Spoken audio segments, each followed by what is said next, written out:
இந்தியாவில் எந்த வனவிலங்கு சரணாலயத்தை சிறுத்தைகள் வாழ தகுதியான இடம்னு சொல்லியிருக்காங்கன்னா, காந்தி சாகர் வனவிலங்கு சரணாலயம். இது மத்திய பிரதேசத்தில் இருக்குது.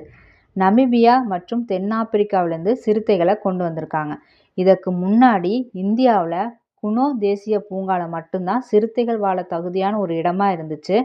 காந்தி சாகர் வனவிலங்கு சரணாலயம் 2வது பிளேஸில் இருக்குது. சுற்றுச்சூழல் செயல்திறன் குறியீட்டில் இந்தியா பெற்றுள்ள இடம் 176. ஃபஸ்ட்டு இதை எப்போ கணக்கிட்டாங்கன்னா 2006. நிலையான புரதத்திற்கான இறைச்சி அரிசி அல்லது மீட்டி ரைஸ் அப்படின்னு சொல்கிறது எங்கே உருவாக்கியிருக்காங்கன்னா சவுத் கொரியாவில். இது மாட்டிறைச்சியான பீஃப் செல்லை தானியத்தில் இன்ஜெக்ட் பண்ணி இறைச்சி அரிசியாக உருவாக்குறாங்க. இந்தியாவில் விலை உயர்ந்த நகரம் எது அப்படின்னு சொன்னால் ஆன்சர் மும்பை. இதுக்கப்புறம் பூனே இருக்குது.